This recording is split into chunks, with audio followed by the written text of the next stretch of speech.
addressing the netcode, I thought today would be a really good opportunity to chat about some of the states of the netcode in Battlefield 4.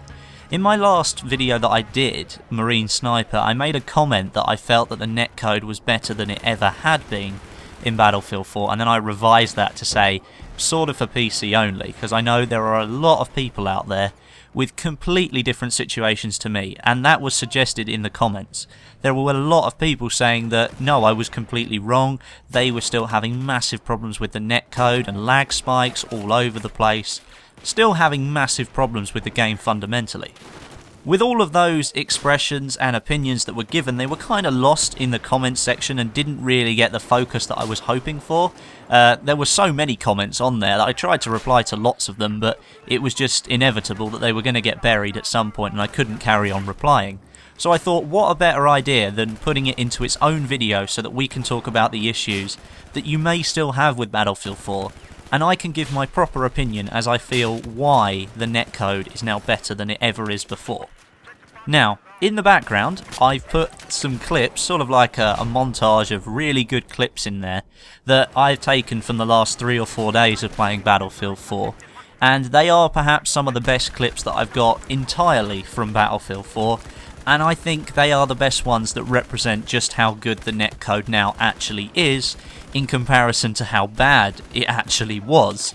And I think it's a really good way for me to show you my experience over the last week or so as to why I've come to this conclusion. Just to sort of put it in perspective a little bit in terms of what you're watching while you listen to me ramble on about weird netcode stuff.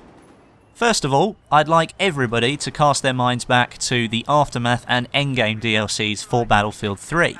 This was a point in that game's life cycle where I felt that the issues with the netcode that still plagued that game just as much as it does with Battlefield 4, those issues were tightened up massively and reduced massively as well.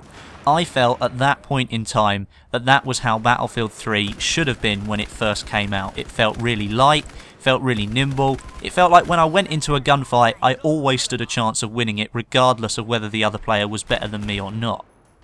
Think of a scenario where you've got your back to an enemy that's coming up behind you, you've got absolutely no idea he's there, he starts to fire at you, obviously you're going to whip round and try and kill him, you could layer a couple of bullets into him and if you were really lucky, you'd get a hip-fire kill out of him, and that made you feel really good.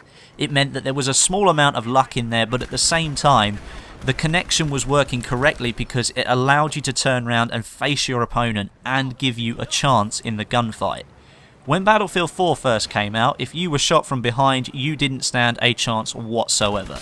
There was no chance for you to flick your mouse or flick the controller around so that you could face the enemy. You were already dead on the floor and halfway through the kill cam by that point. And that was the same story all the way through coming up to Naval Strike. I know that with the China Rising DLC there were a couple of improvements that were made, but even then at that point it still wasn't really good enough to be able to dictate which way gunfights and interactions were going to go. You just didn't know. You were going into the unknown if you started to fire your weapon at somebody. You didn't know if you weren't going to get any hit markers and they weren't going to register. You didn't know if you were just going to fire at them and your bullets would go 90 degrees the other way. You just did not know. And that wasn't good in Battlefield. Honestly, I mean, you guys know as well as I do. That was extremely frustrating for everybody that was involved. Now, I must confess that I haven't had all the problems that everyone else has been having in terms of rubber banding and lag issues. I've only really had a problem with the hit registration and the hit markers not really showing up. Sort of me thinking that I should have got that kill and I really didn't and I just got hit down on the floor. Sometimes you'd be blindly firing at somebody in front of you, none of the hit markers would appear or register and they fire 2 shots at you and then you're on the floor. It felt extremely unfair. But those were the only issues I was really experiencing. Now this is where you guys come in. I know that at least 50% of the community out there have stopped playing Battlefield 4 simply because of these netcode issues. Now, I want you guys to leave what your most infuriating netcode problem was or experience in the comments below. And I want you to tell me whether that is still happening today for you. Just to give a comparison between the worst time and now, as to whether you're still having similar problems or if you've got over them. But moving into Naval Strike, I have to say that the netcode is by far the best that it has been ever since Battlefield 4's released. Going back to that time in Aftermath for Battlefield 3 again, this is how Battlefield 4 for me feels right now. It feels like I go into a gunfight and I know that I'm the better player and I'm going to win. The amount of games now where I'm coming in the top 3 in the leaderboard is equivalent to what it was when I was playing Battlefield 3. I don't confess to being the best player in the world, but I do put a lot of time into improving my aim and trying to be the best player that I can. And I feel now that I'm actually being rewarded for that by being where I should be on the leaderboard or winning the gunfights that I should be winning. And ultimately that's made me feel so much better about Battlefield 4.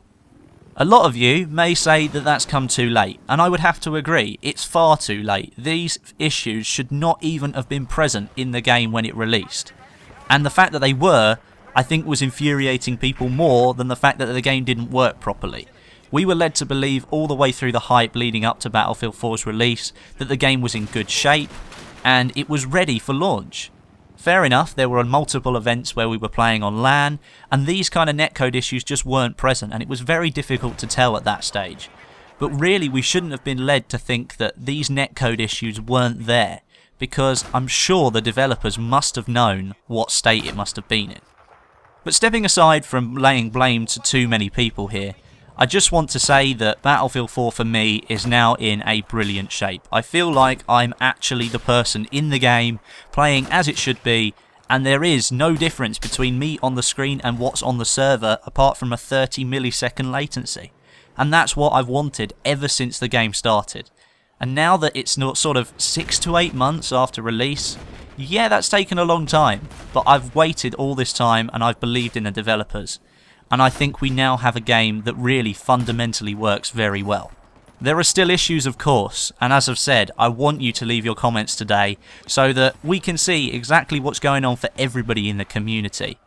If you could hit like on the video today, that would be brilliant, so that other people can see the video and leave their comments as well, so we really can get a full sense of what the community are feeling in terms of the netcode. But thank you very much for watching today, guys. This is a really sensitive issue for the community, and it would be great to hear all your responses. But until next time, my name is Westy, and I'll catch you guys in the next video.